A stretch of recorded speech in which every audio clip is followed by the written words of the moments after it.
ಎಲ್ಲರಿಗೂ ನಮಸ್ಕಾರ. ನಮಸ್ಕಾರ. ನಾನು ಪೇಂಟ್ ಮಾಡಿದ್ದೀನಿ, ನೋಡಿ ನೋಡಿ ಎಂಜಾಯ್ ಮಾಡಿ.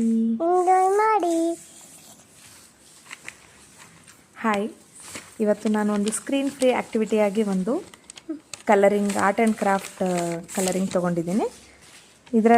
ಇದರಿಂದ ತಂಬ್ ಇಂಪ್ರೆಷನ್ ಮಾಡೋದ್ರಿಂದ ಅವರಿಗೆ physical and motor skill development ಆಗುತ್ತೆ, ಸೆನ್ಸರಿ ಪ್ರಾಸೆಸಿಂಗ್ ಆಗುತ್ತೆ. ಅವರ ಚಿಕ್ಕ ಬೆರಳುಗಳಿಗೆ ಸ್ಮಾಲ್ ಮಸಲ್ಸ್ ಏನಿರುತ್ತೆ ತಂಬಲ್ಲಿ ಅದು ಸ್ಟ್ರೆಂಥನಿಂಗ್ ಆಗುತ್ತೆ. ಇದು ಬಹಳಷ್ಟು ಆ್ಯಕ್ಟಿವಿಟೀಸ್ಗೆ ಟಾಸ್ಕ್ ಲೈಕ್ ಬರೆಯೋದಕ್ಕಾಗಿರ್ಬೋದು ಅಥವಾ ತಮ್ಮ ಶರ್ಟಿನ ಗುಂಡಿ ಹಾಕ್ಕೊಳ್ಳೋದಕ್ಕಾಗಿರ್ಬೋದು, ಬಟನ್ಸ್ ಹಾಕೊಳ್ಳೋದಕ್ಕೆ, ಹಾಗೆ ಶೂ ಲೇಸ್ನ ಕಟ್ಕೊಳ್ಳೋದಕ್ಕೆ, ಅವಕ್ಕೆಲ್ಲ ಮಸಲ್ ಸ್ಟ್ರೆಂಥನಿಂಗ್ ಆಗುತ್ತೆ. Thumb is very important. ಆ ಗ್ರಿಪ್ ಸಿಗುತ್ತೆ ಅವರಿಗೆ. ಹಾಗೆಯೇ ಕಾಗ್ನಿಟಿವ್ ಆ್ಯಂಡ್ ಇಂಟೆಲೆಕ್ಚುಯಲ್ ಗ್ರೋತ್ ಆಗುತ್ತೆ. ಅದರಲ್ಲಿ ಬಣ್ಣಗಳಿಂದ ಆಟ ಆಡೋದು ಅಂತಂದರೆ ಮಕ್ಕಳಿಗೆ ತುಂಬಾ ಇಷ್ಟ. ಅವರು ಕೂಡ ಎಂಜಾಯ್ ಮಾಡಿಕೊಂಡು ಮಾಡ್ತಾರೆ. ಅವರಿಗೊಂದು ಕಾನ್ಫಿಡೆನ್ಸ್ ಬಿಲ್ಟ್ ಆಗುತ್ತೆ, ಸೆಲ್ಫ್ ಇಸ್ಟೀಮ್ ಆಗುತ್ತೆ, ಸ್ಟ್ರೆಸ್ ರಿಡಕ್ಷನ್ ಆಗುತ್ತೆ. ಮಕ್ಕಳಲ್ಲೂ ಕೂಡ ಹೇಳ್ಕೊಳ್ದೇ ಇರೋಂಥ ಸ್ಟ್ರೆಸ್ ಬಹಳಷ್ಟು ಇರುತ್ತೆ.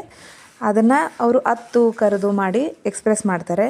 ಅದನ್ನು ಈ ರೀತಿಯಾಗಿ ಸ್ಟ್ರೆಸ್ ರಿಡಕ್ಷನ್ ಮಾಡ್ಬೋದು. ಹಾಗೆಯೇ ಒಂದು ಬೆಂಡೆಕಾಯನ್ನ ಇಟ್ಕೊಂಡು ಇನ್ನೊಂದು ಕ್ರಾಫ್ಟ್ನ ಮಾಡಿದ್ದೀನಿ. ಅದೇ ಥರ ಪೊಟ್ಯಾಟೊ, ಆನಿಯನ್, ಬೀಟ್ರೂಟ್, ಬೇರೆ ಬೇರೆ ವೆಜಿಟೇಬಲ್ಸ್ನ ಇಟ್ಕೊಂಡು ಮಕ್ಕಳಿಗೆ ಅದರ ಬಗ್ಗೆ ಕಲರ್ನ ಆರ್ಟ್ ಆ್ಯಂಡ್ ಕ್ರಾಫ್ಟ್ನ ಮಾಡಿಸ್ಬಹುದು. ಮಕ್ಕಳು ಕೂಡ ಎಂಜಾಯ್ ಮಾಡ್ತಾರೆ.